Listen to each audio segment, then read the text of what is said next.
Hello guys, welcome back. आज हम लोग बात करेंगे हमारे इंट्रोडक्टरी मैक्रो इकोनॉमिक्स के चैप्टर नंबर 7 की बात करेंगे। जी हाँ, पहले के 6 चैप्टर्स हम लोग पहले ही पढ़ चुके हैं, जिसमें हम लोगों ने national income related methods, concepts, banking, money, ये 6 चैप्टर्स हम लोग फिनिश कर चुके हैं। आज जिस चैप्टर के बारे में हम लोग बात करने जा रहे हैं वो है चैप्टर नंबर 7।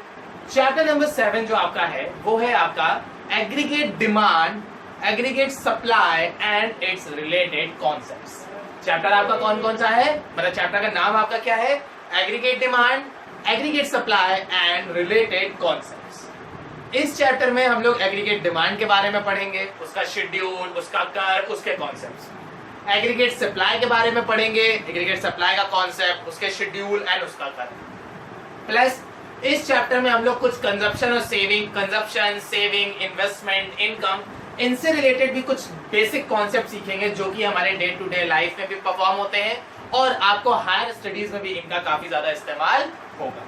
तो इस चैप्टर की पहली वीडियो जो आज हम स्टार्ट करने जा रहे हैं उसमें हम लोग बात करेंगे हमारे आज के टॉपिक के ऊपर, जो है हमारा एग्रीगेट डिमांड। टॉपिक का नाम क्या है? Aggregate demand. तो चलिए थोड़ा बेसिक से शुरुआत करते हैं ताकि जिन बच्चों को नहीं पता है या जो अभी पहली बार ये क्लास देख रहे हैं तो उनको थोड़ा सा आइडिया लगे। चैप्टर का नाम जैसा हमारा यहाँ पे मैंने बताया आपको एग्रीगेट डिमांड से रिलेटेड है, तो पहला कॉन्सेप्ट हमारा यहाँ पे है एग्रीगेट डिमांड, कि मेरा एग्रीगेट डिमांड होता क्या है। तो सबसे पहले इन दोनों वर्ड्स का मतलब जान लेते हैं ताकि मेरे लिए आगे की चीजें समझना थोड़ा सा इजी हो जाए। एग्रीगेट का मतलब होता है टोटल, सम टोटल, यानी कि जो भी चीजें आपके पास है उन सबका जब हम लोग एडिशन करते हैं, टोटल करते हैं, तो वो सम, वो एडिशन, वो टोटल मेरा कहलाता है एग्रीगेट्स। डिमांड का मतलब होता है जो चीजों की हम मांग कर रहे हैं, जो चीजें हमें चाहिए, वो चीजें, मतलब जो भी हम डिमांड कर रहे हैं। तो एक कोई भी पर्सन की बात नहीं हो रही यहाँ पे बात किसकी हो रही है? टोटल डिमांड की हो रही है। किसी एक इंडिविजुअल पर्सन या किसी एक इंडिविजुअल कम्युनिटी या किसी एक इंडिविजुअल सर्विस की बात नहीं हो रही है। यहाँ पे बात हो रही है होल डिमांड, टोटल डिमांड के बारे में। इस टोटल डिमांड को या एग्रीगेट डिमांड को हम लोग एग्रीगेट एक्सपेंडिचर भी कहते हैं। तो अगर क्वेश्चन आता है डिफाइन द एग्रीगेट डिमांड, तो भी वही कॉन्सेप्ट है। अगर आता है डिफाइन द एग्रीगेट एक्सपेंडिचर, तो भी आपका कॉन्सेप्ट सेम ही रहेगा। तो चलिए स्टार्ट करते हैं अपना एग्रीगेट डिमांड का कॉन्सेप्ट कि उसकी डेफिनेशन कहती क्या है। तो aggregate demand it is the sum total of demand. क्या होती है सम टोटल ऑफ डिमांड? अभी मैंने बताया ना कि जितनी आप डिमांड कर रहे हो उन सारी डिमांड का जो टोटल होता है, जो एडिशन होता है, वो मेरा क्या कहलाता है? एग्रीगेट। तो it is the sum total of demand of all the goods and services, जितनी भी आप कंज्यूम कर रहे हो। मतलब अगर यहाँ मैं बात सिर्फ अपनी भी अगर करता हूं तो मैं अपनी डे टू डे लाइफ में जितना भी टोटल कंजप्शन कर रहा हूं, मैं रोटी खा रहा हूँ, मैं दाल खा रहा हूँ, मैं चावल खा रहा हूँ, मैं सब्जियां खा रहा हूँ, मैं स्नैक्स ले रहा हूँ, मैं पिज्जा खा रहा हूँ, मैं बर्गर खा रहा हूँ, मैं मोमोज खा रहा हूँ, मैं कुछ भी खा रहा हूँ, या मैं कपड़े पहन रहा हूँ, मैं पेट्रोल का कंजप्शन कर रहा हूँ, व्हीकल यूज करता हूँ तो पेट्रोल यूज कर रहा हूँ, मैं कोई भी चीज इस्तेमाल कर रहा हूँ और उन चीजों को इस्तेमाल करने पे जो मैं खर्चा कर रहा हूँ या उन चीजों की जो मैं डिमांड कर रहा हूँ, वो मेरा कहलाता है एग्रीगेट डिमांड। तो यहाँ पे मेरे सारे गुड्स एंड सर्विसेज आ जाएंगे। क्या क्या चीजें आएंगी? ये मेरा आएगा it is the sum total of demand for all the goods and services. क्या आएगा? यहाँ पे मेरे जितने भी गुड्स एंड सर्विसेज हैं, हम सारे गुड्स एंड सर्विसेज की बात यहाँ पे करें, जितने भी गुड्स एंड सर्विसेज हैं, ठीक है ना। यहाँ किसकी बात कर रहे हैं? मेरे एग्रीगेट डिमांड में मेरे जितने भी गुड्स एंड सर्विसेज अवेलेबल हैं, जितनी भी चीजें अवेलेबल हैं, चाहे वो मेरे गुड्स हो, चाहे वो मेरी सर्विसेज हो, और वट एवर दैट इज, यहाँ पे मेरे पास जो कुछ भी चीजें अवेलेबल है वो सारी मेरी किस में आएंगी? एग्रीगेट डिमांड में। हमने सारे गुड्स जो कंज्यूम किए, हमने सारी सर्विसेज जो कंज्यूम करी, हमने जो कुछ भी कंज्यूम किया, उन सब का टोटल मेरा कहाँ आएगा? Aggregate demand. अब ऐसा भी नहीं है कि हम पूरी लाइफ का ले लेंगे यहाँ पे ना, पूरी लाइफ का नहीं लेंगे। यहाँ पे एक हम पर्टिकुलर टाइम पीरियड का लेंगे और वो पर्टिकुलर टाइम पीरियड मेरा क्या है? During the period of N accounting year. कि यहाँ पे जो चीजें हम लेंगे वो मेरे पर्टिकुलर एक ईयर की होंगी, कि एक साल में, चाहे वो पिछला, चाहे वो आने वाला साल हो, चाहे वो पिछला साल हो, या वो करेंट ईयर हो, मतलब पास्ट ईयर हो, करेंट ईयर हो, या फ्यूचर, ऐसा आगे फ्यूचर में आपकी बात कर रहे हो, किसी भी ईयर की आप बात कर रहे हो, उस ईयर में हमने टोटल जितना कंजप्शन किया है गुड्स एंड सर्विसेज का, या टोटल एक्सपेंडिचर जितना किया है अपनी इकोनॉमी पे, या टोटल डिमांड जितनी करी है अपनी इकोनॉमी में, वो टोटल डिमांड, टोटल एक्सपेंडिचर जो है मेरा कहलाता है एग्रीगेट डिमांड या एग्रीगेट एक्सपेंडिचर। बात समझ में आ गई? तो अगर क्वेश्चन आता है डिफाइन द एग्रीगेट डिमांड, तो आप सिंपल से एक बात कहोगे, it is the sum total of demand of all the goods and services in an economy during a period of accounting year. कि एक अकाउंटिंग ईयर में हमने अपनी इकोनॉमी में टोटल जितने भी गुड्स एंड सर्विसेज की डिमांड करी है उन सब का सम जो होगा वो मेरा क्या कहलाएगा? एग्रीगेट। ठीक, अब इस एग्रीगेट डिमांड को मेजर किस में करेंगे? अगर हमें मेजर करना हो कि भाई हमने कितना खर्चा किया, पता कैसे चलेगा? तो ये जो भी एग्रीगेट डिमांड होता है it is measured in term of total या प्लान्ड एक्सपेंडिचर। सबसे इंपॉर्टेंट चीज कि यहाँ पे जो भी हम एक्सपेंडिचर कर रहे हैं वो प्लान्ड होगा हमेशा। एक्चुअली में खर्चा नहीं किया है, हम इतना खर्चा करना चाहते हैं या हम इतना खर्चा करने के बारे में प्लान कर रहे हैं, हमने एक्चुअली में इतना स्पेंड अभी तक किया नहीं। इसीलिए एग्रीगेट डिमांड में हम कभी भी पास्ट ईयर की बात नहीं करते हैं क्योंकि वहां पे हम खर्चा कर चुके हैं। एग्रीगेट डिमांड में हमेशा हम लोग बात करते हैं करंट ईयर की या आने वाले फ्यूचर ईयर की, पास्ट ईयर की हम यहाँ पे बात नहीं करेंगे। एग्रीगेट डिमांड जो होता है इसीलिए मेरा प्लान कहलाता है कि इस साल हम कितना खर्चा कर सकते हैं या आने वाले साल में हम कितना खर्चा करेंगे। तो एग्रीगेट डिमांड को मेजर करने के लिए आपको यहाँ पे टोटल एक्सपेंडिचर लेना पड़ेगा, और ये जो टोटल एक्सपेंडिचर होता है ये मेरा प्लान्ड एक्सपेंडिचर होता है। यानी कि हम विश करते हैं, जो भी मेरा एक प्रोड्यूसर है या हाउस होल्ड है, जो कोई भी है, वो विश करता है कि वो इतना खर्चा अपनी इकोनॉमी में करने के लिए तैयार है। तो जितना अपना खर्चा इकोनॉमी में करने के लिए तैयार है वो खर्चा, वो एक्सपेंडिचर, वो डिमांड मेरी कहलाती है एग्रीगेट। बात समझ में आ गई? अब ये जो एग्रीगेट डिमांड होता है ये तो क्या है भाई? खर्चे हैं। खर्चे एक जगह रुक सकते हैं क्या? आप अपने खर्चे रोक सकते हो, मैं अपने खर्चे रोक सकता हूँ, या दुनिया में कोई भी इंसान क्या अपने खर्चे रोक सकता है? खाना छोड़ सकते हो, पहनना छोड़ सकते हो, रहना छोड़ सकते हो? नहीं छोड़ सकते। कंज्यूम करोगे ही करोगे। तो जब आप ये सारी चीजें कंज्यूम करोगे तो क्या होगा? खर्चा कर रहे हो ना, और जब खर्चा कर रहे हो तो क्या हो रहा है? फ्लो, एक्सपेंडिचर फ्लोट कर रहा है, बह रहा है, पैसा बह रहा है। बहुत पैसा भाई, बहुत पैसा अपने पास, कोई टेंशन वाली बात नहीं है, बहुत पैसा अपने पास। तो यहाँ पे क्या होगा? मेरा जो एग्रीगेट डिमांड होगा वो क्या होगा? फ्लो कॉन्सेप्ट होगा। क्यों फ्लो कॉन्सेप्ट होगा? क्योंकि ये मेरे पूरे एक पर्टिकुलर ईयर की बात हो रही है, और यहाँ पे जो एक्सपेंडिचर है वो मेरा चेंज हो सकता है, क्योंकि यहाँ पे हमने प्लानिंग की बात करी है और प्लानिंग में खर्चे कम ज्यादा हो सकते हैं। जैसे आपने प्लान किया आपकी बर्थडे पार्टी है, आपने कहा मैं 10,000 खर्चा कर सकता हूँ, तो क्या फिक्स 10,000 खर्चा होगा? मे बी 9,000 पे रुक जाए, मे बी 12,000 हो जाए, मे बी 9,999 पे रुक जाए, मे बी 10,001 हो जाए। तो एवरीथिंग इज पॉसिबल। तो जहां पे भी चीजें प्लान्ड हो जाती हैं वहां पे मेरा कॉन्सेप्ट फ्लो हो जाता है, क्योंकि वहां पे चीजें एक्चुअल नहीं होती हैं, वो कम ज्यादा हो सकती हैं, और जहां पे भी चीजें कम ज्यादा हो सकती हैं वो कॉन्सेप्ट मेरा होगा फ्लो कॉन्सेप्ट। बात समझ में आ गई? नेक्स्ट, अगर हम लोग एग्रीगेट डिमांड को जो हम डिमांड कर रहे हैं, जैसे आप लोगों ने 11 में पढ़ा होगा माइक्रो इकोनॉमिक्स में, कि जो डिमांड होती थी उसका रिलेशन हम लोग प्राइस के साथ करते थे ना। हम लोग डिमांड का रिलेशन किससे शो करते थे? प्राइस में। और प्राइस और डिमांड के बीच में रिलेशन कैसा होता था? सोचो सोचो क्या होता था, याद करिए। 11 पढ़ी है ना, इसी तरह 12 आ गए, पढ़ी है ना? हाँ, तो बताइए डिमांड और प्राइस में क्या रिलेशन था? इनवर्स रिलेशन था। तो जब मेरे डिमांड और प्राइस में इनवर्स रिलेशन था, तो जब यहाँ पे हम लोग मैक्रो इकोनॉमिक्स की बात करेंगे तो वही डिमांड बदल जाएगा एग्रीगेट डिमांड में, प्राइस बदल जाएगा जनरल प्राइस में, मतलब सभी के लिए जो प्राइस है। तो यहाँ पे जब हम लोग बात करेंगे तो मेरा क्या हो जाएगा? एग्रीगेट डिमांड का जब हम लोग रिलेशन जनरल प्राइस लेवल से करेंगे तब भी मेरा रिलेशन कैसा आएगा? इनवर्स रिलेशन आएगा। और जहां पे भी इनवर्स रिलेशन आता है वहां पे कर्व कैसा होता है? याद करिए, डिमांड का कर्व कैसा था? Downward sloping. तो यहाँ पे भी जब हम लोग बात करेंगे एग्रीगेट डिमांड की तो कर्व मेरा कैसा हो जाएगा? Downward sloping. तो अगर क्वेश्चन आता है कि define the relationship between the aggregate demand and between the general price level, तो आप क्या बताओगे? There is a inverse relationship between aggregate demand and the general price level, and the curve of AD is downward sloping. तो यहाँ पे curve किसका बनेगा? ऐसा डाउनवर्ड स्लोपिंग बनेगा। कैसा डाउनवर्ड स्लोपिंग? इस तरह से, ये इस तरह से डाउनवर्ड हो जाएगा, ये मेरा हो जाएगा 8।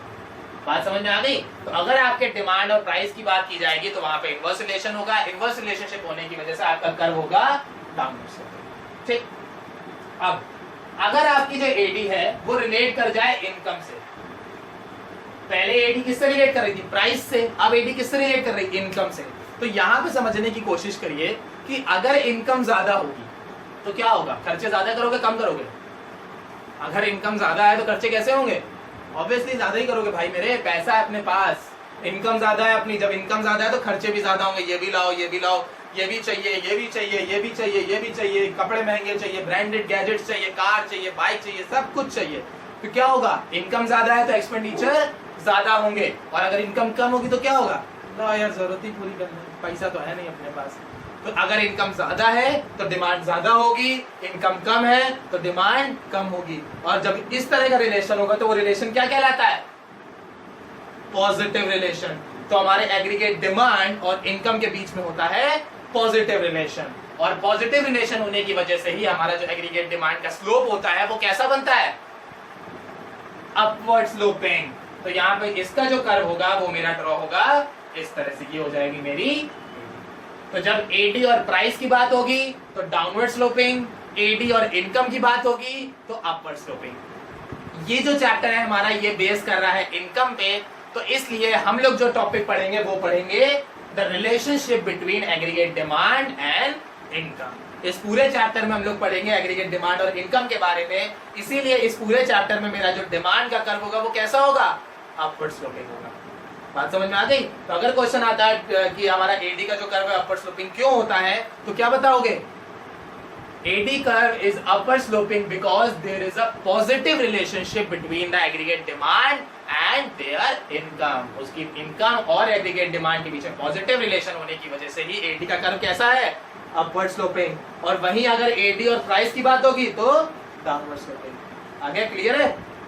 चलिए अब बात करते हैं एडी के कंपोनेंट्स की तरफ कि हमारे एडी के कंपोनेंट होते कैसे। तो बेसिकली हमने अपनी इकोनॉमी को, अगर आपने फर्स्ट चैप्टर पढ़ा होगा, फर्स्ट चैप्टर की वीडियो आपने देखी, अगर नहीं देखी तो उसको एक बार देख लीजिए क्योंकि कॉन्सेप्ट थोड़ा सा उससे रिलेट करने वाला है। जब हमने इकोनॉमी की बात करी थी तो हमने अपनी इकोनॉमी को कुछ पार्ट्स में डिवाइड किया था। हाँ वही economy, open economy, closed economy.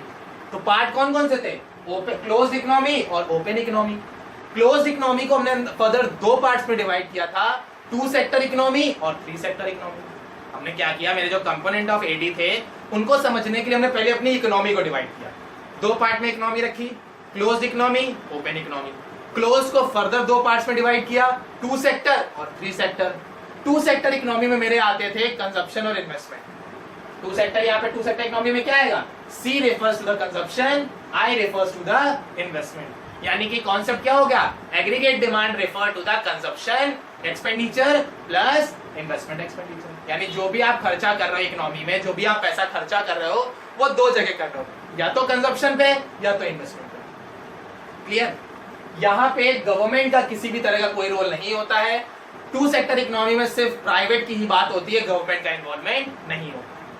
लेकिन जब बात करते हैं 3 सेक्टर इकोनॉमी की तो यहाँ पे प्राइवेट और गवर्नमेंट दोनों का इन्वॉल्वमेंट हो जाता है। तब ये कॉन्सेप्ट मेरा क्या बन जाता है? C plus I plus G, यानी consumption expenditure, investment expenditure plus government expenditure. बात समझ में आ गई? तो यहाँ पे 3 sector economy is equal to C plus I plus G। Clear है? चीजें समझ में आ गई? तो यहाँ पे मेरी क्लोज इकोनॉमी में 2 सेक्टर, 2 पार्ट्स में डिवाइड किया, 2 sector and 3 sector. 2 sector economy में मेरे 2 आएंगे, कंजप्शन और इन्वेस्टमेंट। 3 सेक्टर इकोनॉमी में मेरे 3 चीजें आएंगी, कंजप्शन, इन्वेस्टमेंट और गवर्नमेंट। और वहीं जब बात करेंगे ओपन इकोनॉमी की, खुली हुई है पूरी, कोई रोक टोक नहीं।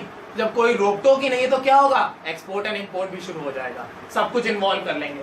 तब यहाँ पे एडी मतलब C plus I plus G plus export minus import. बात समझ में आ गई? लेकिन इस चैप्टर में जो हम लोग पढ़ेंगे वो हम लोग पढ़ेंगे सिर्फ 2 सेक्टर के बारे में। और जब 2 सेक्टर के बारे में पढ़ेंगे तो यहाँ पे कॉन्सेप्ट क्या हो जाएगा? AD is equal to C plus I। खत्म। क्या पढ़ेंगे? AD is equal to C plus I। सिर्फ 2 सेक्टर इकोनॉमी की बात कर रहे हैं क्योंकि यहाँ पे हम लोग सिर्फ अपनी बात कर रहे हैं, क्योंकि अभी हम 12th में भाई छोटे हैं, थोड़े से तो छोटे हैं। जब थोड़े से छोटे हैं तो कॉन्सेप्ट भी थोड़ा सा छोटा ही लेके चलते हैं, इसीलिए हम लोग यहाँ पे सिर्फ 2 सेक्टर इकोनॉमी की बात करेंगे, जहां पे मेरे एग्रीगेट डिमांड के 2 कंपोनेंट है, कंजप्शन और बात समझ में आ गई? तो चलिए अब इसका थोड़ा सा ग्राफ भी समझ लेते हैं। ग्राफ समझने से पहले आप लोग इसको थोड़ा सा नोट कर लीजिए ताकि आपके लिए आगे की जो चीजें वो समझना इजी हो जाए। तो पहले इसको नोट कर लेते हैं, वीडियो पॉज करके इसको नोट कर लीजिए, फिर हम लोग आगे बढ़ते हैं एडी के ग्राफ, शेड्यूल और कर्व की तरफ। Note down please. चलिए स्टार्ट करते हैं हमारे एग्रीगेट डिमांड के शेड्यूल से। दो चीजें हम पढ़ेंगे आगे, aggregate demand and aggregate curve. Aggregate demand schedule मेरा क्या कहता है?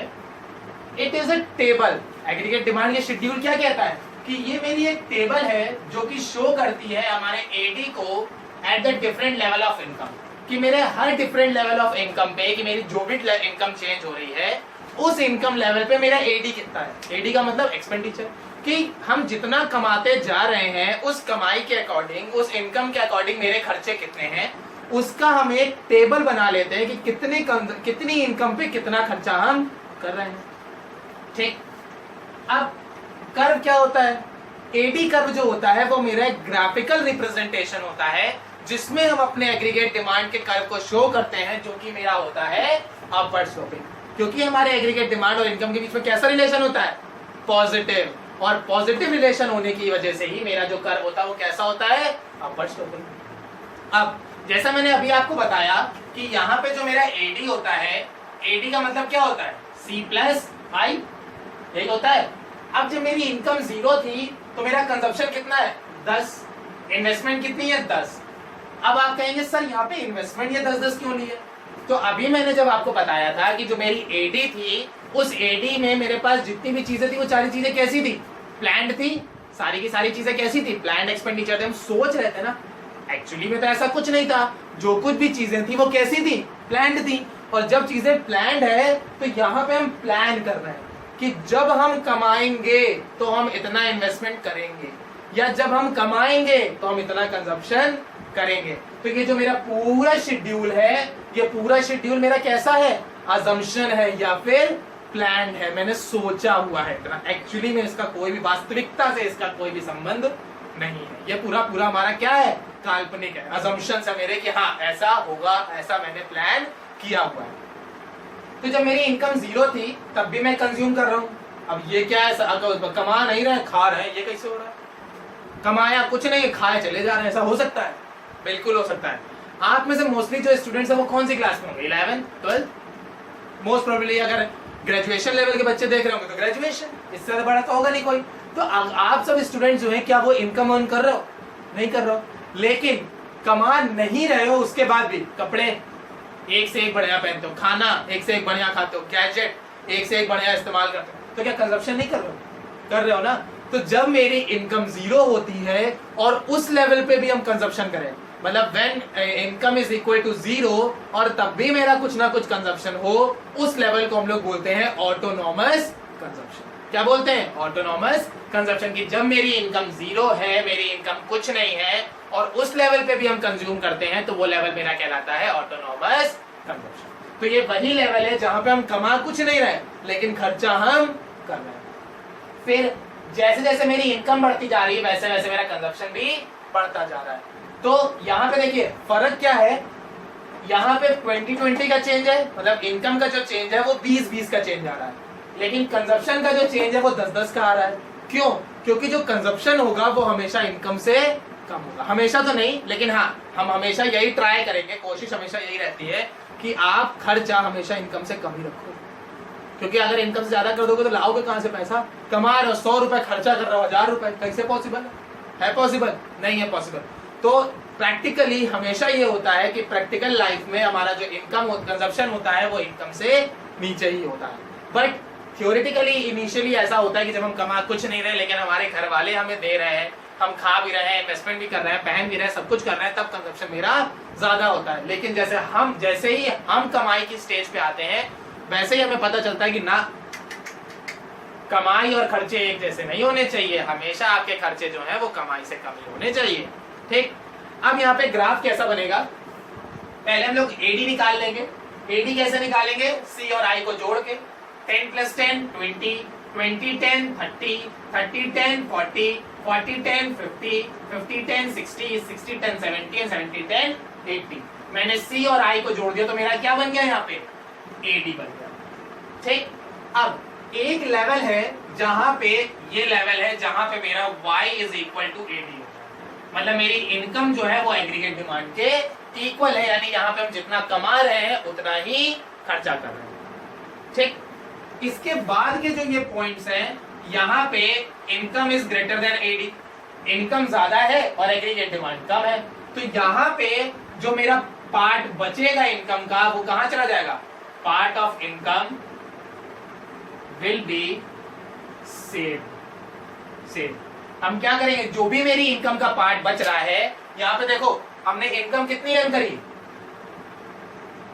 80, कंजप्शन 50, इन्वेस्टमेंट 10, टोटल हो गया 60।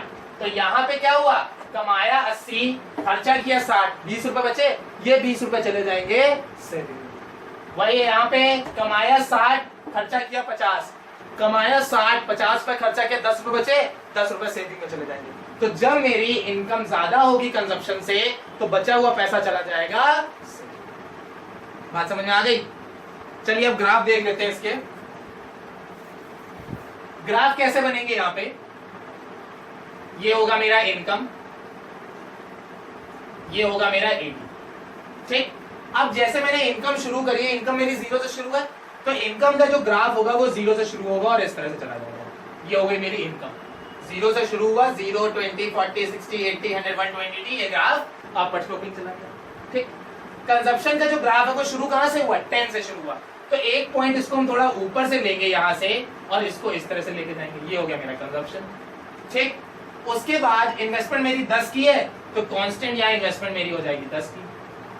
ठीक, जिस पॉइंट पे ये दोनों इक्वल हो जाएंगे, ये पॉइंट, तो यहां पे हम इसको मान लेंगे कि मेरी इनकम है 40, 30, 20, 10, 0, और यहाँ पे मेरा AD हो गया 0, 10, 20, 30, 40। बात समझ में आ गई कि यहाँ पे क्या हुआ, जिस पॉइंट पे मेरा इनकम, मतलब जो मेरी Y है और यहाँ पे जो मेरा C और I का कॉम्बिनेशन है, यहाँ पे मेरा जो ये है, ये C और I का कॉम्बिनेशन हो गया, तो ये जो पूरी चीज है ये मेरी क्या हो जाएगी, ये मेरा ग्राफ हो जाएगा, जिसमें मेरा AD जो होगा अपर स्लोपिंग होगा, Y जो होगा वो इनकम होगा, और जो मेरा I होगा वो मेरा इन्वेस्टमेंट। ठीक, क्लियर है सब? होती क्या है और उसके कंपोनेंट्स क्या कहते हैं। अब एग्रीगेट सप्लाई, थोड़ा बेसिक से आ जाते हैं, एकदम बेसिक शुरुआत से आ जाते हैं कि हमारी एग्रीगेट सप्लाई होती क्या है। एग्रीगेट का मतलब होता है टोटल, सम टोटल ऑफ, यानी जितना भी हमारा सप्लाई हो रही है उसको एडिशन कर देंगे। सप्लाई का मतलब होता है क्या चीज, किस चीज की सप्लाई करते हैं, गुड्स एंड सर्विसेज की सप्लाई करते हैं। तो या और गुड्स एंड सर्विसेज की सप्लाई कौन करता है, प्रोड्यूसर करता है ना। हमारे जो भी इकोनॉमी में गुड्स या सर्विसेज प्रोड्यूस होते हैं, उन सारे गुड्स एंड सर्विसेज की सप्लाई कौन करता है, प्रोड्यूसर करता है। तो वही चीज यहाँ पे है, एग्रीगेट सप्लाई का मतलब क्या हो गया कि हमारी इकोनॉमी में या हमारी इकोनॉमी में जो भी प्रोड्यूसर है वो टोटल किस क्वांटिटी में गुड्स एंड सर्विसेज की सप्लाई कर रहा है, वो टोटल सप्लाई मेरी क्या कहलाती है, एग्रीगेट सप्लाई। ठीक, अब चलिए इसके थोड़े से डेफिनेशन की तरफ बढ़ जाते हैं। It refer to the flow of goods and services. क्या है, it refer to the flow of goods and services, यानी इसमें हम लोग गुड्स एंड सर्विसेज का फ्लो कराते हैं। फ्लो कराने का मतलब सप्लाई कराना, बेचना या मार्केट में अवेलेबल कराना। तो यहाँ पे फ्लो का मतलब हो गया supply of goods and services. फिर as a planned by the producer, क्या चीज है, planned by the producer during an accounting year. कि यहाँ पे क्या चीजें हो रही हैं कि एग्रीगेट सप्लाई का मतलब क्या हो गया कि हमारे पूरे अकाउंटिंग ईयर में, ड्यूरिंग एन अकाउंटिंग ईयर, जो भी मेरा प्रोड्यूसर है, जो भी प्रोड्यूसर है, वो प्रोड्यूसर प्लान्ड मैनर में जो भी गुड्स एंड सर्विसेज का फ्लो करा रहा है। प्लान्ड मैनर का मतलब क्या हो गया, वो यहाँ पे प्लान कर रहा है कि इस अकाउंटिंग ईयर में मैं इतने गुड्स एंड सर्विसेज मार्केट में अवेलेबल करा दूं। जैसे याद करिए, मैंने लास्ट वीडियो में एग्रीगेट डिमांड वाली वीडियो में भी बताया था, अगर आपने नहीं देखी तो पहले एक बार उसको देख लीजिए, कि एग्रीगेट डिमांड में क्या बताया था, प्लान्ड एक्सपेंडिचर होता था, अजम्पशन करते थे कि इतना खर्चा हम करेंगे।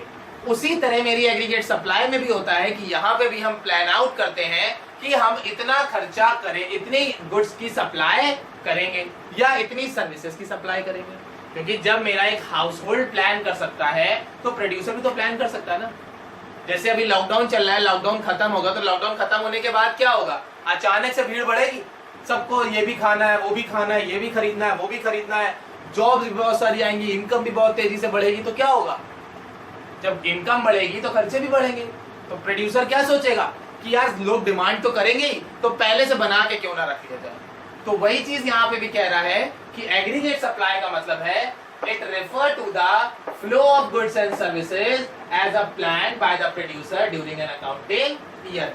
एक अकाउंटिंग ईयर में मेरा जो प्रोड्यूसर है पूरे साल में जितना भी प्लान कर रहा है गुड्स एंड सर्विसेज की सप्लाई करने के लिए, वो गुड्स एंड सर्विसेज की सप्लाई मेरी कहलाती है एग्रीगेट सप्लाई। बात समझ में आ गई। दूसरा, it is a flow of income, मतलब ये जो मेरी एग्रीगेट सप्लाई है ये मेरी आइडेंटिकल होती है with the flow of income, यानी इनकम और एग्रीगेट सप्लाई दोनों एक ही चीज है। यानी कि हम लोग इसको y is equal to AS भी लिख सकते हैं। y refers to the income and AS refers to the aggregate supply। तो क्योंकि मेरी एग्रीगेट सप्लाई मेरे इनकम से आइडेंटिकल है, क्योंकि सब जितनी सप्लाई करोगे उतनी तो इनकम मिलेगी। आपने 10 गुड्स बेचे, 10 गुड्स का पैसा आएगा। आपने 100 गुड्स बेचे, 100 का पैसा आएगा। आपने 2 लोगों को सर्विस दी, 2 लोगों से पैसा आएगा। तो यहाँ पे आप जितनी सप्लाई करोगे गुड्स एंड सर्विसेज की उतनी तो इनकम अर्न कर पाओगे। तो जितनी सप्लाई करी है उतनी इनकम अर्न कर ली। अगर आपने 20 रुपए की सप्लाई करी गुड्स की तो 20 रुपए की इनकम हो जाएगी। अगर आपने 50 रुपए के गुड्स बेचे तो 50 रुपए इनकम हो जाएगी। तो जितनी वैल्यू के आपने गुड्स एंड सर्विसेज मार्केट में अवेलेबल कराए हैं उतनी ही इनकम आपको मिलेगी। इसी वजह से यहाँ पे मेरा जो है एग्रीगेट सप्लाई जो है वो आइडेंटिकल होता है फ्लो ऑफ इनकम के, यानी इनकम और एग्रीगेट सप्लाई दोनों सेम कॉन्सेप्ट है, दोनों चीजें यहाँ पे एक ही है। तो चाहे आप इसको y लिखें या आप इसको as लिखें, बात एक ही है। ठीक, next, as and y therefore may be treated as an identical to each other। जैसा मैंने अभी बताया कि as और y जो है उन दोनों को हम आइडेंटिकल ही मानेंगे। आइडेंटिकल का मतलब होता है सेम। क्या होता है? आइडेंटिकल का मतलब होता है सेम। तो यहाँ पे जो मेरी एग्रीगेट सप्लाई और इनकम है इन दोनों को हम सेम ही कंसीडर करेंगे कि दोनों चीजें मेरे लिए एक ही है, दोनों जुड़वा भाई है। चाहे एस कह लो चाहे वाई कह लो, बात एक ही है। तीसरी चीज, जो मेरी एग्रीगेट सप्लाई है वो आइडेंटिकल है जीडीपी के भी, क्योंकि सप्लाई का मतलब क्या होगा, जितने गुड्स एंड सर्विसेज मार्केट में प्रोड्यूस हो रहे होंगे उतनी तो सप्लाई होगी। और जीडीपी का मतलब क्या होता है, जितने गुड्स एंड सर्विसेज हम प्रोड्यूस कर रहे हैं। तो सप्लाई में भी प्रोडक्शन है गुड्स एंड सर्विसेज का, जीडीपी में भी प्रोडक्शन है गुड्स एंड सर्विसेज का। तो यहाँ पे एग्रीगेट सप्लाई जो है वो जीडीपी के इक्वल भी होती है। तो इसको हम लोग y is equal to AS is equal to GDP भी कंसीडर कर सकते हैं। बात समझ में आ गया? क्या बोल सकते हैं? y is equal to the AS is equal to the GDP, क्योंकि इन तीनों ही चीजों में मेरे प्रोडक्शन की बात होती है और वो प्रोडक्शन किस चीज का है? गुड्स एंड सर्विसेज का। ठीक, it is indicated by a 45 degree line. मतलब यहाँ पे जो ये y का ग्राफ होता है ना, y की जो लाइन होती है, ये AS की जो लाइन होती है ये 45 डिग्री की होती है। क्यों 45 डिग्री की होती है? क्योंकि यहाँ पे सारी चीजें एक दोनों के आइडेंटिकल है, सब कुछ सेम है। सेम होने की वजह से इनका जो इंक्रीमेंट होता है वो भी कांस्टेंट हो जाता है, और जब वो कांस्टेंट हो जाता है तो लाइन ग्राफ जो है वो 45 डिग्री से अपवर्ड्स होगा। बात समझ में आ गई? अब चलिए अब बात कर लेते हैं एएस के कंपोनेंट की। जैसे मेरे एडी के कंपोनेंट है सी और आई, उसी तरह से मेरे एएस के भी कंपोनेंट हैं। AS is equal to C plus S. AS की कंपोनेंट क्या है? सी प्लस एस। सी का मतलब हो गया कंजप्शन और एस का मतलब हो गया सेविंग। यानी कि आप जो भी इनकम अर्न करोगे, ये मैं जो भी पैसा कमाता हूँ वो मैं कहाँ खर्चा करता हूँ? या तो मैं कंज्यूम कर लेता हूँ या तो मैं उसको सेविंग अकाउंट में डाल लेता हूँ। तो भी काम करता हूँ मैं। आपने कोई पैसा कमाया तो उस पैसे का आप क्या करोगे? कपड़े ले आओगे, व्हीकल खरीद लोगे, होम अप्लायंसेस खरीद लोगे, खाना पीना खा लोगे, घूम लोगे, पेट्रोल लगा लोगे, रिचार्ज कर लोगे, घूम लोगे, घुमा लोगे। ठीक है, ये सारी चीजें करोगे। तो ये सारी चीजें क्या है? कंजप्शन ही तो है। आप सारी चीजें कंज्यूम ही तो कर रहे हो। तो आपने अपनी इनकम का पार्ट खर्चा किया कंजप्शन पे, जो पार्ट बच जाता है उसको हम डाल देते हैं सेविंग पे, कि सेविंग में डाल दिया, इसको पैसा हमने सेव कर दिया। तो मेरे इनकम के, अब यहाँ पे चाहे इसको एएस कह लो या इनकम कह लो, तो AS is equal to C plus S या Y is equal to C plus S, यानी जो भी हम कमाई करेंगे उस कमाई से या तो हम कंजप्शन करेंगे और या तो हम, बात समझ में आ गई। अब जैसा मैंने बोला कि जो y और as है दोनों सेम है, दोनों आइडेंटिकल है, तो दोनों के जब हम लोग ग्राफ ड्रॉ करेंगे तो इनके जो शेड्यूल होगा वो भी डिजिट्स एक ही होगी। कैसे एक होगी? y0 as 0, y20 as 20, y40 as 40, y60 as 60, y80 as 80, y100 as 100, y120 as 120। यानी y और as दोनों आइडेंटिकल है, इस वजह से दोनों के जो नंबर्स होंगे या फिगर्स होंगे वो भी आइडेंटिकल ही होंगे और दोनों का एक ही ग्राफ बनेगा। भाई एक ही चीज है यार, चाहे y बोलो चाहे as बोलो, एक ही बात तो है, तो ग्राफ भी मेरा यहाँ पे एक ही बनेगा। ठीक, एग्रीगेट सप्लाई में आपको C और S अलग अलग शो करने की जरूरत नहीं है, क्योंकि इन दोनों का एडिशन AS ही होता है और Y और AS सेम होने की वजह से हमें इन्हें अलग अलग ड्रॉ करने की जरूरत नहीं होती। जैसे AD में हम लोग C और I अलग अलग बनाते थे ना, बट वो इसलिए क्योंकि इन्वेस्टमेंट कांस्टेंट होती थी। बट यहाँ पे सेविंग के साथ ऐसा कोई रूल नहीं है कि वो कांस्टेंट होगी, सेविंग मेरी कम ज्यादा हो सकती है अकॉर्डिंग टू द कंजप्शन। इसी वजह से AS में या इनकम में हम कभी भी ये तो बताते नहीं है। अगर आपसे कोई ये पूछे कितना कमाते हो, मैं ये मान के चलिए 10,000 रुपए खाने में खर्चा कर देता हूँ और 5,000 की सेविंग कर देता हूँ, ये तो नहीं बोलते हो ना। क्या बोलते हो? 15,000 कमाते हैं। अब उस 15,000 में हम चाहे 10,000 खा लें या 10,000 सेव कर लें, वो मेरी मर्जी होगी। तो यहाँ पे भी ये जो पूरा शेड्यूल है, ये पूरा शेड्यूल मेरा अजम्पटिव होगा या प्लान्ड मैनर में होगा, और प्लान्ड मैनर में होने की वजह से हम जो फिगर चाहे वो यहाँ पे ले सकते हैं। यहाँ पे ऊपर बात कर रहे हैं कि मेरा कंजप्शन फंक्शन जो है वो होता क्या है। तो चलिए स्टार्ट करते हैं इसके कॉन्सेप्ट या डेफिनेशन के हिसाब से। It is the functional relationship between C and Y।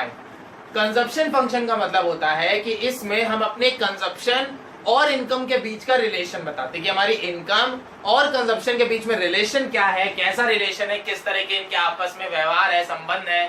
ठीक है, ये चीजें हम लोग बताते हैं हमारे कंजप्शन फंक्शन में। तो कंजप्शन फंक्शन का जो रिलेशन होता है इनकम के साथ, वो यहाँ पे होता है डायरेक्ट रिलेशन। तो अगर पूछा जाता है कि what is the relationship between income and consumption, तो आप सिंपल से ये बताओगे there is a direct relationship between consumption and income. हमारी कंजप्शन और इनकम के बीच में डायरेक्ट रिलेशनशिप होता है। डायरेक्ट रिलेशनशिप का मतलब क्या हो गया? इनकम बढ़ेगी तो कंजप्शन बढ़ जाएगा। अगर मैं ज्यादा कमाऊंगा तो भाई मैं बासमती चावल खाऊंगा, अगर मैं कम कमाऊंगा तो नॉर्मल चावल खा लेंगे। अगर मैं महंगा ज्यादा कमा रहा हूँ, इनकम ज्यादा है, तो हम लोग आशीर्वाद आटा खाएंगे। इनकम कम है तो हम लोग नॉर्मल वाला गेहूं ऐसे ही आटा खा लेंगे, कोई लोकल वाला। अगर मेरी इनकम ज्यादा है तो मेरे जितने भी कपड़े हैं वो मॉल से आएंगे। अगर मेरी इनकम थोड़ी सी कम है तो मैं कपड़े अपने नॉर्मल किसी भी शॉप से ले लूंगा, किसी भी आउटलेट से खरीद लूंगा। तो इनकम और कंजप्शन के बीच में जो रिलेशन होता है वो कैसा होता है? पॉजिटिव होता है।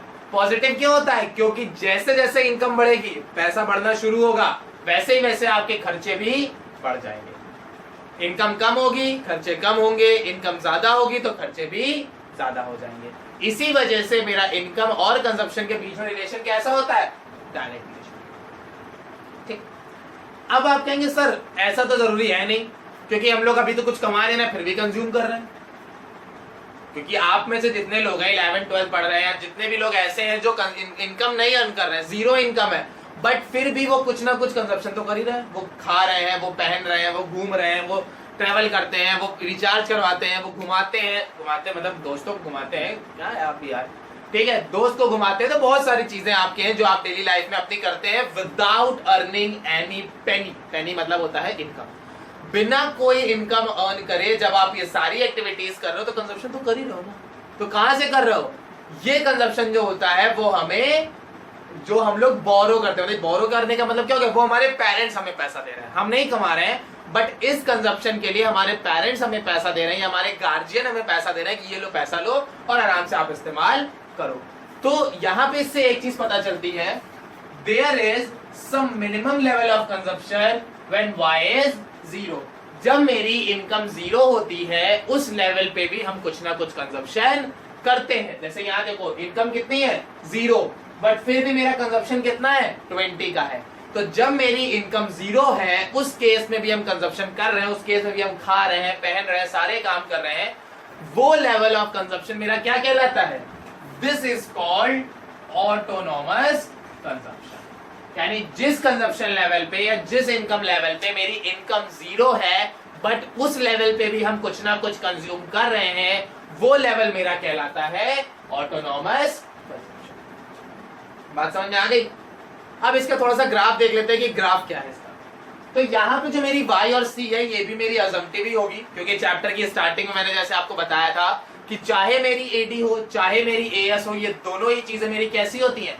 प्लान होती है। हम इसको प्लान करते हैं, एक्चुअल में इसका कोई भी लेना देना नहीं है। ये सारी चीजें कैसी है? काल्पनिक है, ये काल्पनिक घटनाओं पे बेस है, इसका वास्तविकता से कोई लेना देना नहीं है। इसको कृपया घर पे ट्राई करने की कोशिश जरूर करें, नहीं तो समझ में कैसे आएगा? ट्राई तो करना ही पड़ेगा। तो वही चीज यहाँ पे क्या हो गई कि यहाँ पे जो मेरा इनकम और कंजप्शन है वो क्या होगा? अजम्पटिव होगा। तो यहाँ पे जो मैंने लिया, जैसे मैंने इनकम को लिया 0, 50, 100, 150, कंजप्शन मैंने अज्यूम कर लिया 20, 60, 100 एंड 140। एक छोटा सा पॉइंट है, बहुत बेसिक सा पॉइंट है, शेड्यूल बनाने के लिए बहुत इंपॉर्टेंट है, बट जब भी आप इनकम और कंजप्शन का ग्राफ बनाएंगे या शेड्यूल बनाएंगे तो हमेशा एक चीज ध्यान रखिएगा, इनकम का जो रेट होगा वो कंजप्शन के रेट से ज्यादा होगा। मतलब आप इनकम ज्यादा अर्न करोगे, कंजप्शन कम करोगे। रेट की बात कर रहा हूं मैं यहाँ पे। रेट का मतलब क्या हो गया? पहले इनकम कितनी थी? 0, अब इनकम कितनी है? 50, चेंजमेंट कितने का आया? 50 का। लेकिन कंजप्शन में चेंजमेंट पहले कितनी थी? 20, अब कितनी हो गई? 60, चेंजमेंट कितने का आया? 40 का आया। इनकम में चेंजमेंट थे 50 का, कंजप्शन में चेंजमेंट था 40 का, तो इनकम में चेंजमेंट ज्यादा आ रहा है। यही मैं समझाना चाह रहा हूं कि जब भी आप शेड्यूल बनाओगे तो हमेशा इनकम का जो चेंजमेंट है वो कंजप्शन के चेंजमेंट से ज्यादा लोगे। शेड्यूल कभी गलत नहीं होगा, ग्राफ कभी गलत नहीं होगा, नंबर हमेशा 3 में 3, 4 में 4, 6 में 6, जितने का भी क्वेश्चन होगा पूरे मिलेंगे। क्यों? क्योंकि आपने छोटा सा जो बेसिक्स है इसका पॉइंट था वो आपने याद रखा। बट अगर ये पॉइंट भूल जाते हो तो क्या होगा? फिर असम्पशन ही लोगे, फिर तो भैया जो मर्जी वो ले रहे हैं। तो जब जो मर्जी ले रहे हैं तो ग्राफ गलत बनेगा, ग्राफ गलत बनेगा तो मार्क्स आपको। छोटी सी बात है कि अगर आप ग्राफ ड्रॉ कर रहे हो, शेड्यूल बना रहे हो, तो इनकम का ज्यादा लोगे और कंजप्शन का कम। ठीक, उसके बाद हम लोग एक ग्राफ ड्रॉ करेंगे जिस ग्राफ में एक्स एक्सिस पे होगी मेरी इनकम, वाई एक्सिस पे होगी मेरा कंजप्शन। एक्स एक्सिस पे इनकम, वाई एक्सिस पे कंजप्शन। इनकम जो शुरू हुई है 0 से शुरू हुई है, इसलिए इनकम का जो ग्राफ होगा वो शुरू होगा 0 से। देखो यहाँ से 0 से शुरू हो रहा है, तो इनकम का ग्राफ कितने से शुरू होगा? 0 से शुरू होगा। लेकिन वही कंजप्शन कितनी है? 20, तो कंजप्शन शुरू होगी 20 से। लेकिन ये दोनों ही जो है वो एक लेवल पे जाके मिलेंगी, जो लेवल है मेरा 100। तो इस यहाँ पे दोनों 100 के पॉइंट पे मिली, इस पॉइंट को बोलते हैं break even point, point of equilibrium, point of saturation. बहुत सारे नाम इसके होते हैं, ये आपको हर बुक में अलग अलग मिलेगा।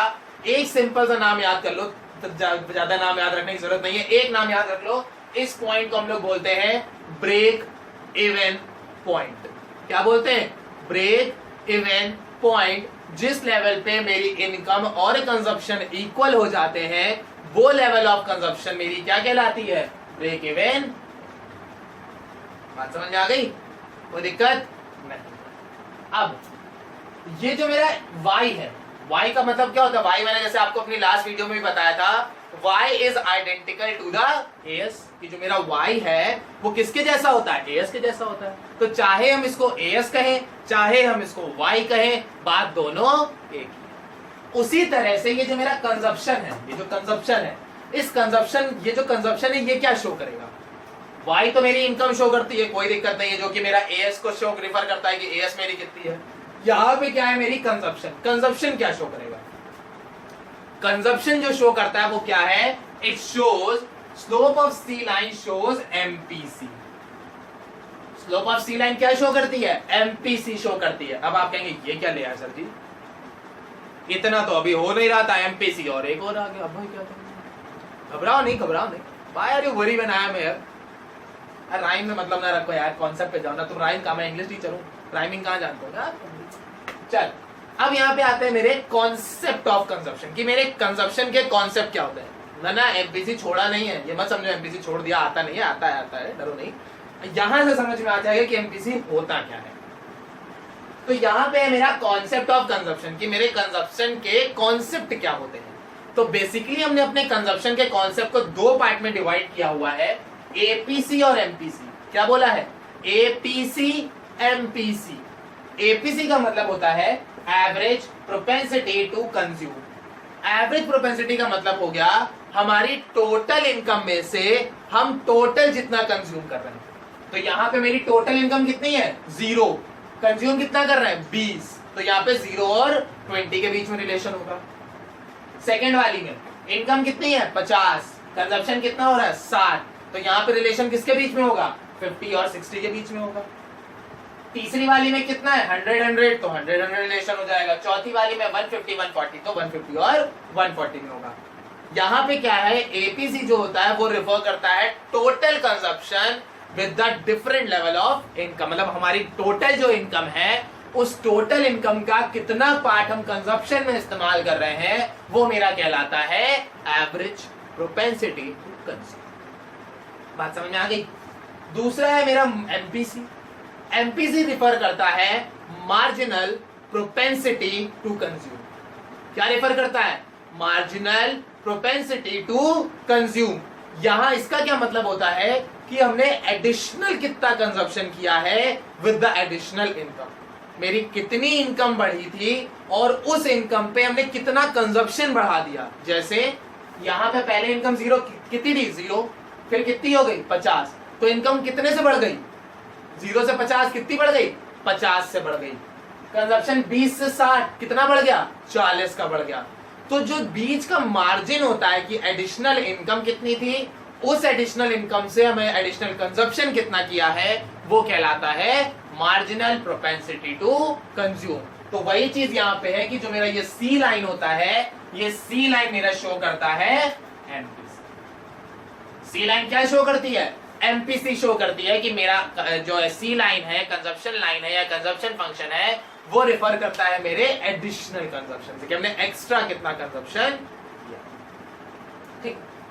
इस एपीसी को कैलकुलेट करने का एक बहुत सिंपल सा फॉर्मूला होता है C/Y। सिंपल सी है, C/Y। एपीसी का फॉर्मूला क्या है? C/Y। यानी कि कंजप्शन कितना है? 20, Y कितना है? 0। तो फॉर्मूले में वैल्यू कितनी हो जाएगी? सिंपल सी देखना, पहले वाले केस में 20/0 यहां हो गई इनफाइनाइट। सेकेंड वाले केस में कंजप्शन है 60, इनकम कितना है? 50, यानी कि 60/50। फिर थर्ड वाले केस में 100 तो यहां हो गया 100। फिर चौथे वाले में 140 150 तो फोर्थ केस हो जाएगा 140/150। यानी सिंपल सी चीज है कि जितना आपका कंजप्शन है और जितनी आपकी इनकम है उसको आपस में डिवाइड कर दो, वो आपका निकल के आ जाएगा एवरेज प्रोपेंसिटी टू कंज्यूम। बात समझ में आ गई? अब इसी तरह मेरा आता है एमपीसी। एमपीसी का फॉर्मूला होता है डेल्टा C/डेल्टा Y। क्या होता है फॉर्मूला? डेल्टा C/डेल्टा Y। अब सर आप कहें डेल्टा सी का मतलब, तो डेल्टा सी भाई याद करो, डेल्टा मतलब चेंज। तो डेल्टा सी का मतलब हो गया change in consumption, delta Y का मतलब हो गया चेंज इन इनकम। तो चेंज इन कंजप्शन कैसे निकालेंगे? C1 मतलब नया वाला C जो अभी प्रेजेंट टाइम में चल रहा है, और C मतलब पुराना वाला।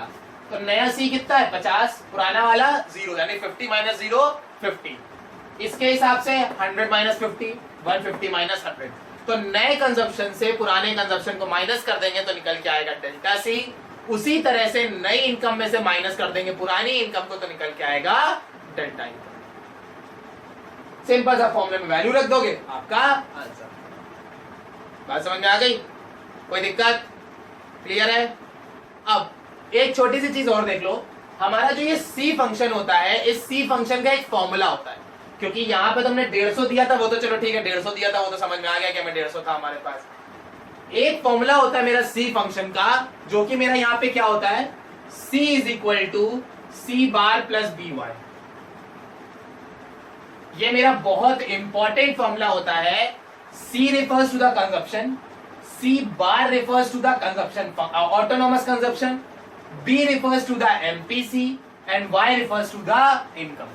C का मतलब कंजप्शन, C बार का मतलब ऑटोनॉमस कंजप्शन, B का मतलब MPC और Y का मतलब इनकम। ये जो मेरा फॉर्मूला है, इस फॉर्मूले का हम लोग इस्तेमाल करते हैं जब मेरी डिफरेंट लेवल ऑफ इनकम होती है और वो हमें सिर्फ इनकम दी गई है और कंजप्शन हमसे पूछ रहा है। जैसे यहाँ पे तो चलो दिया गया है 150 इनकम थी, कंजप्शन 140 था, कोई दिक्कत नहीं। अगर मैं आपसे कहूं इनकम मेरी 900 है तो कंजप्शन बताओ, इनकम 900 है तो कंजप्शन कितना करेंगे, सोचो। नहीं बता पाए ना, अंदाजा नहीं लगा सकते क्योंकि रेट ही नहीं पता है। तो वही रेट निकालने का फॉर्मूला होता है कि मेरे डिफरेंट लेवल ऑफ इनकम पे मेरा क्या कंजप्शन हो सकता है। टॉपिक है हमारा what is saving function. Saving function होता क्या है? तो सबसे पहले सेविंग क्या होती है? बचत, जो पैसा हम बचा के अपने बैंक अकाउंट में रखते हैं या जो पैसा हम बचा के अपने पास रखते हैं, उस बचत को हम लोग बोलते हैं सेविंग। अब सेविंग आती कहां से? हम लोग कहां से सेव कर सकते हैं? तो भाई जितना तुम्हारे पास पैसा होगा उतनी तुम्हारी सेविंग होगी, जितनी ज्यादा इनकम होगी उतनी ज्यादा सेविंग होगी, जितनी कम इनकम होगी सेविंग उतनी ही कम हो जाएगी। तो इनकम और सेविंग के बीच में जो हमारा रिलेशन होता है वो पॉजिटिव रिलेशन होता है और इसी पॉजिटिव रिलेशन के फंक्शंस को हम लोग बोलते हैं सेविंग फंक्शन। तो what is saving function? It is the functional relationship between saving and income is known as the saving function.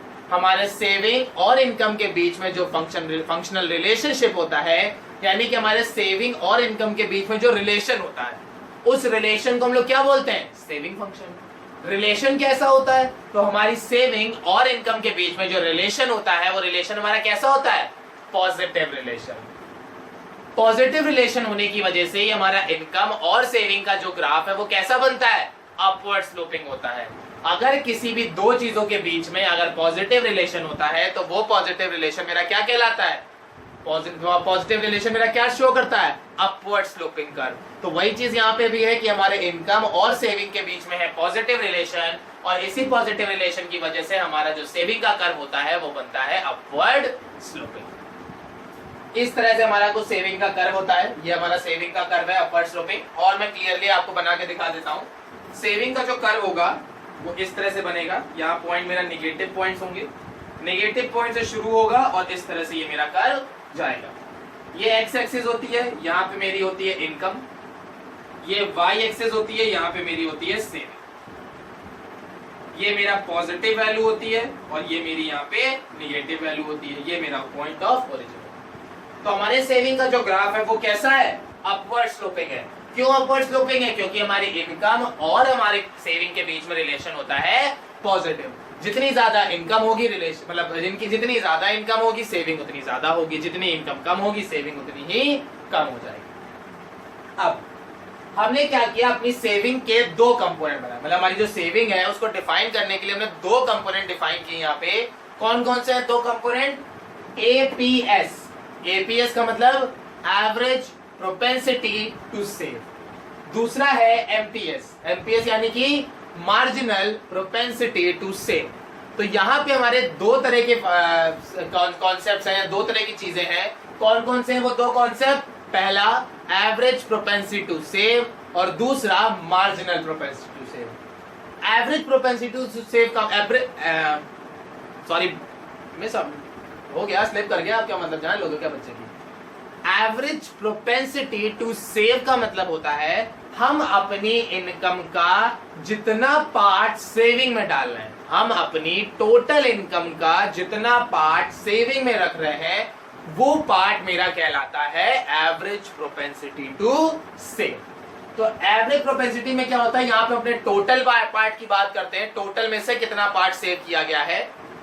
Marginal propensity to save में हम लोग एडिशनल पार्ट की बात करते हैं। एडिशनल पार्ट का मतलब कि मैंने जो एक्स्ट्रा इनकम अर्न करी है उस एक्स्ट्रा इनकम पे मेरी जो सेविंग हो रही है वो सेविंग मेरी कहलाती है मार्जिनल प्रोपेंसिटी टू सेव।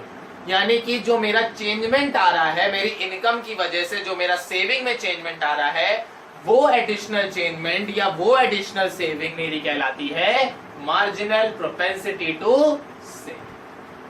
बात समझ में आई? हमारा जो मार्जिनल प्रोपेंसिटी टू सेव होता है वो मेरा एडिशनल चेंज होता है, और जो मेरा एवरेज प्रोपेंसिटी टू सेव होता है वो मेरा टोटल चेंज होता है।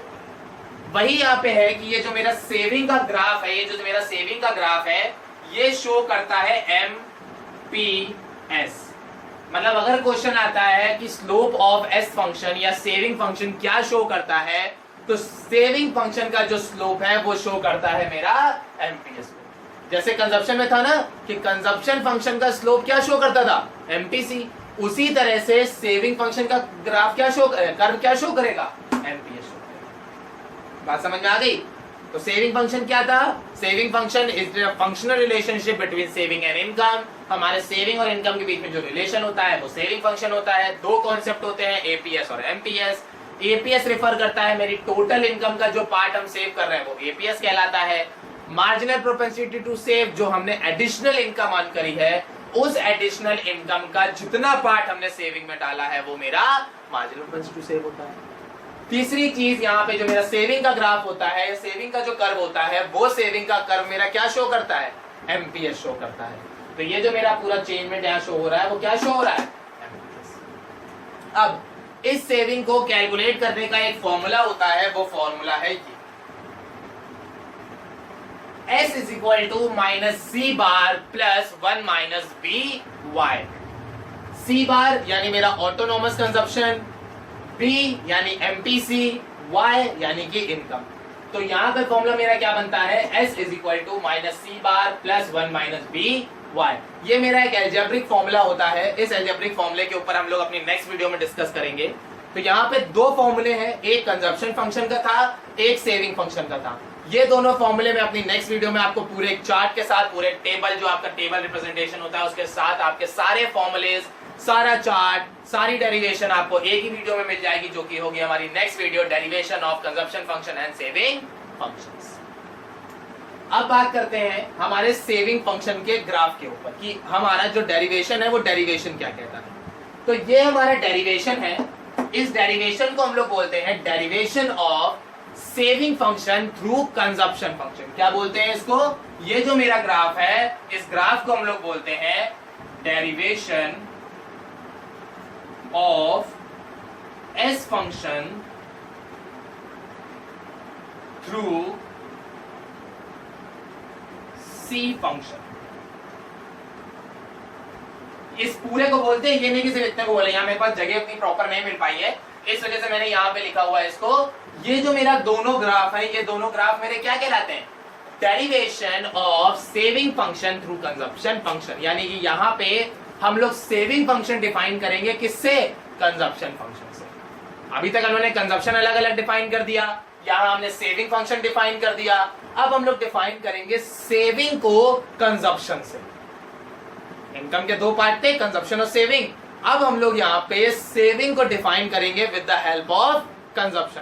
तो यहाँ पे एक शेड्यूल बना लेते हैं, कोई एक शेड्यूल नॉर्मल से हम लोग शेड्यूल यहाँ ले लेते हैं। ये ग्राफ मैं थोड़ा छोटा कर दे रहा हूं।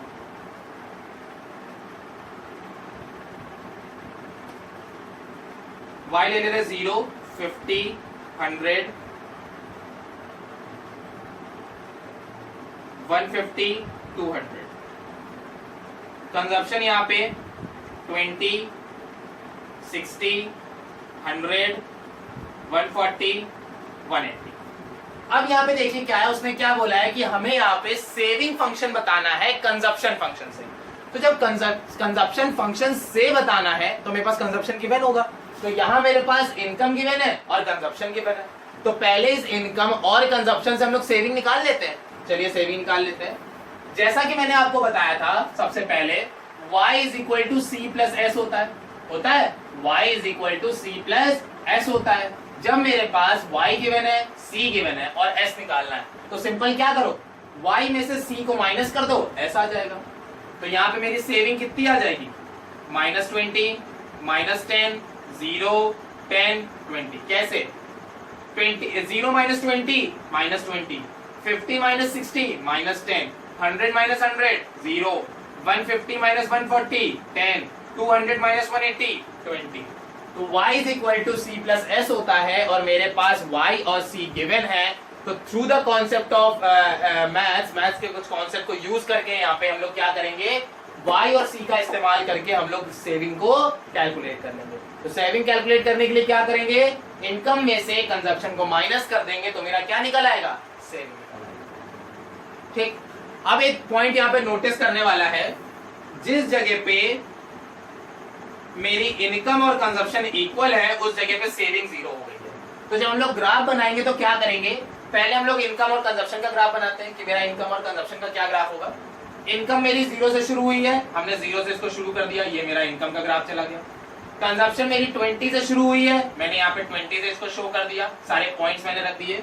इनकम जीरो थी, कंजप्शन 20 था, income zero, consumption 20, income 50, consumption start, income 50, consumption 60, income 100, consumption 100, तो इनकम 100, कंजप्शन 100।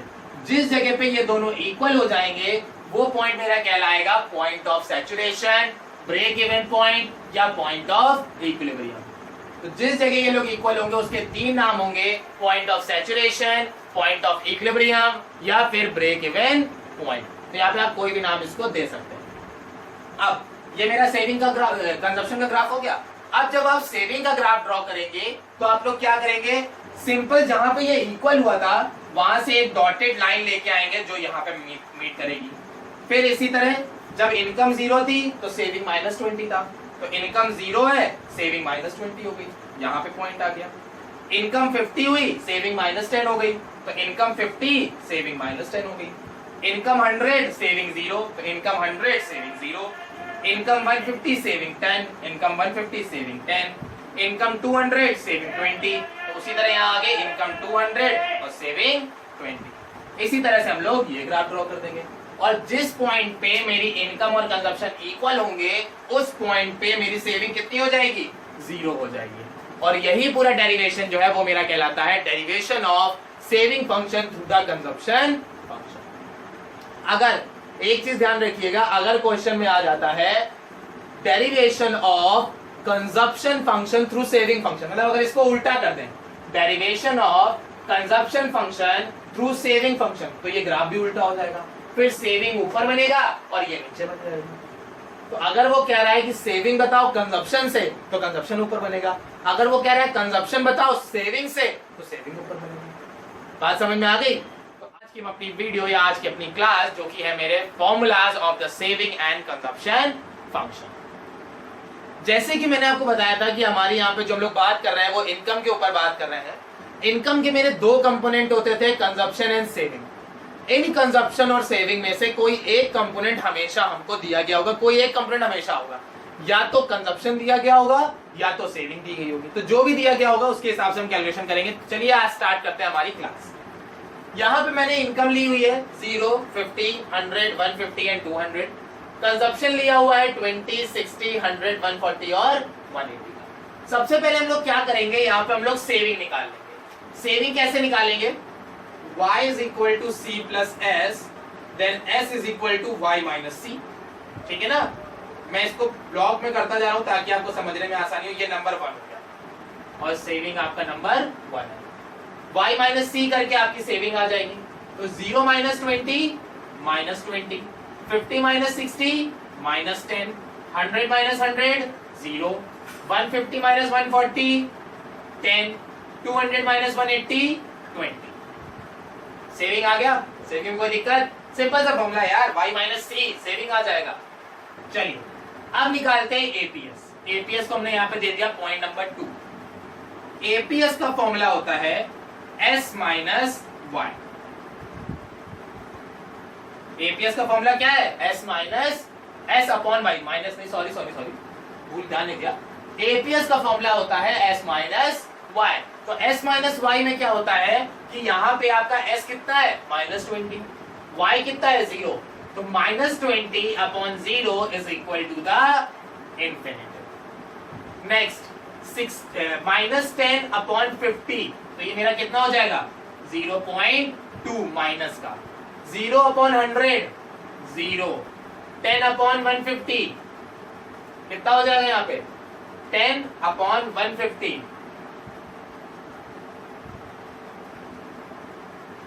0.63। ठीक है ना, बात समझ में आ गई। फिर 20/200 ये हो जाएगा 0.1। बात समझ में आ गई, इतने में कोई दिक्कत? सिंपल हम लोग ने क्या किया, सिंपल एपीएस निकालना था। एपीएस का फॉर्मूला था S upon Y. S upon Y के लिए हमने क्या लिया, S था 20, Y था 0, 20/0, 10/50, 0/100, 10/150 एंड 20/200। ठीक, अब निकालते हैं एपीसी। एपीसी को मैंने यहाँ पे दे दिया पॉइंट नंबर 3।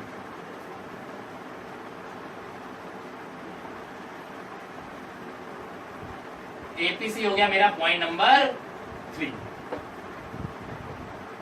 एपीसी का फॉर्मूला यहाँ पे क्या होता है, APC is equal to C upon Y, point number 3। APC क्या होता है, सी अपॉन वाई। तो सी अपॉन वाई के लिए 20/0, क्योंकि सी ले लेंगे यहाँ पे, तो 20/0 इंफिनिटिव, 60/50 1/2, 100/100 1, 140/150 0.37 या 27 समथिंग अप्रॉक्स में आंसर आएगा। फिर यहाँ पे 180/200 0.90। ठीक, ये 27 हो जाएगा यहाँ पे, सॉरी। इतना समझ में आ गया। अब निकालते हैं हम लोग एमपीसी। एमपीसी हो गया मेरा पॉइंट नंबर 4। एमपीसी का फॉर्मूला होता है delta C upon delta Y. क्या होता है formula, delta C upon delta Y. Delta C का मतलब होता है चेंज इन कंजप्शन, कि आपके कंजप्शन में चेंज कितने का आ रहा है। तो जितनी रेट से आपका कंजप्शन चेंज हो रहा होगा वो रेट मेरा क्या कहलाएगा, डेल्टा सी। डेल्टा वाई का मतलब चेंज इन इनकम, की आपकी इनकम में जितने % का चेंज आ रहा है, आपकी इनकम जितनी चेंज हो रही है वो चेंज इन इनकम आपका क्या कहलाएगा, डेल्टा वाई। तो यहाँ पे इनकम में चेंज कितने का है, 0 से 50, 50 का चेंज है, 50 से 100, 50 का चेंज है, 100 से 150, 50 का चेंज है, 150 से 200, 50 का चेंज है। तो आपकी इनकम में चेंज कितने का है, 50 का। अब कंजप्शन में चेंज देख लेते हैं, 20 से 60 40 का, 60 से 100 40 का, 100 से 140 40 का, 140 से 180 40 का। तो यहाँ पे आपके एमपीसी में डेल्टा सी कितना है 40 और डेल्टा वाई कितना है 50। तो सिंपल सा क्या करेंगे यहाँ पे 40/50, सिंपल 40/50, आंसर आ गया 0.8। आपके हर लेवल पे कांस्टेंट चेंज है, चेंज तो कहीं और हुआ नहीं, तो यहाँ पे आपका हर जगह आंसर हो जाएगा 0.8। कोई दिक्कत? एमपीसी जो था वो हमारा change in consumption and change in income के ऊपर बात कर रहा था। इसी वजह से जब वो चेंज इन इनकम और चेंज इन कंजप्शन पे बात कर रहा है तो चेंज कितने का आ रहा है, वाई में चेंज है 50 का, सी में चेंज है 40 का। तो यहाँ पे फॉर्मूले के अकॉर्डिंग हम लोग वैल्यू पुट करेंगे, कंजप्शन की जगह 40 और इनकम की जगह 50। तो 40/50 ये मेरा आ गया 0. समझ में आ गया। अब बात करते हैं हमारे नए कॉन्सेप्ट के ऊपर जो कि है मेरा एमपीएस। इसको बना देते हैं number 5। MPS is equal to delta S upon delta Y. Number 5 क्या है यहाँ पे, MPS is equal to delta S upon delta Y. Delta S का मतलब होता है चेंज इन सेविंग और डेल्टा वाई का मतलब होता है चेंज इन इनकम। तो चेंज इन सेविंग में देख लेते हैं मेरी सेविंग में कितने का चेंज आ रहा है।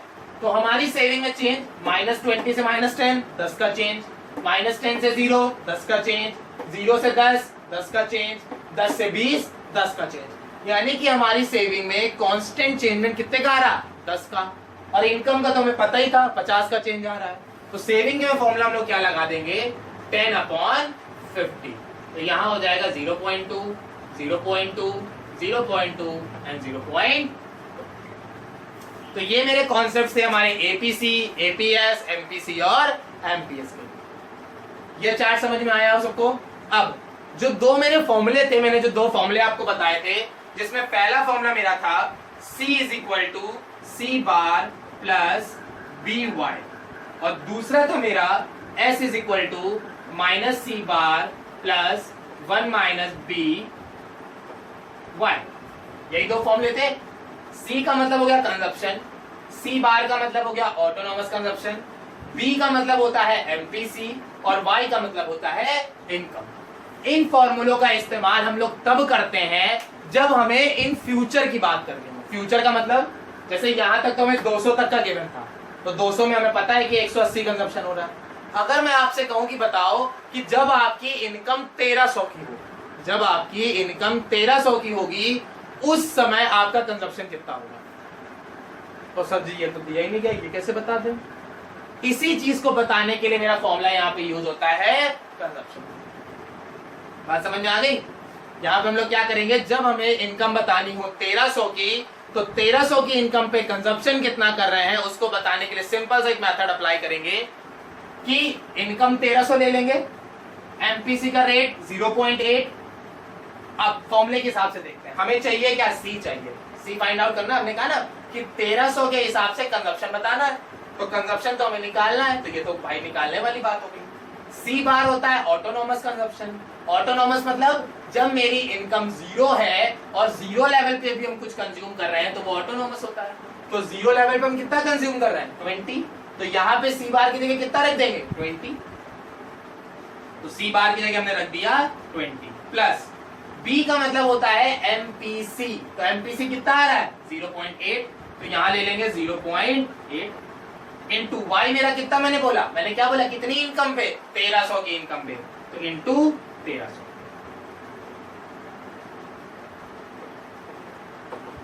ठीक, अब इसको मल्टीप्लाई करा लेंगे, 20 प्लस मल्टीप्लाई करा लेते हैं इसको, 0 0 1040 1060। जब आपकी 1300 की इनकम होगी तो कंजप्शन कितना होगा, 1060। ठीक, वहीं अगर आपको सेविंग निकालनी हो तो क्या करोगे, सेविंग का फॉर्मूला क्या था, माइनस सी बार। तो माइनस सी बार का मतलब जो मेरा ये 20 दिया गया था ना, तो यहाँ पे मेरा कितना ही है, 20 है कंजप्शन, और यहाँ पे उसने क्या बोला, माइनस में लेने के लिए, तो यहाँ वैल्यू रख देंगे -20 प्लस बी का मतलब क्या था, एमपीसी। तो 1 माइनस एमपीसी करेंगे तो एमपीएस आ जाएगा, 1 माइनस एमपीसी, तो 1 माइनस 0.8।